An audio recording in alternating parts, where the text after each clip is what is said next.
চা যদি একজনে দিলে কিন্তু 14-12 টাকা খায় না নাই লয়ালে এখন 14-12 টাকা কি পদের চা পাওয়া যায়? কি চা পাওয়া যায়? এখানে লেবুর চা আছে, আবার মনে করেন কাঁচামরিচের চা আছে, এখানে পুদিনা পাতার চা আছে, আদার চা আছে, চায়ের মধ্যে ডাইরেক্ট রং কোন চায়ের দাম কত? ফিরি সব ফ্রি? ফিরি সব ফিরি। এই কি কর ভাই, বাংলাদেশে একজন মানুষ ভাই চা ভাত সব ফ্রি ভাই। আপনার কি ওই যে আলাদিনের চেনা কাছে নাকি ভাই? আরে ভাই এনো একজনের 100 টাকা কাটাইলে ভাত এটা গায়ে লাগে না, আর 100 টাকা চা খাইতে পারবো 20 জন, এটা 3 টাকা লাগে। চিন্তা করছেন ভাই, দম আছে মুখে দম আছে ভাই।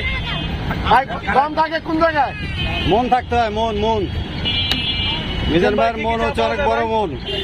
এরকম কলিজা লাগে, কোটি কোটি টাকা থাকা সত্ত্বেও এরকম ধরনের কাজ কেউ করতে পারে না, অনেকে করতে পারে না। মরিচ দিয়া আবার এই যে পুদিনা পাতা, এটা সব ফ্রি, 500 লাইন লইলে খাইবে।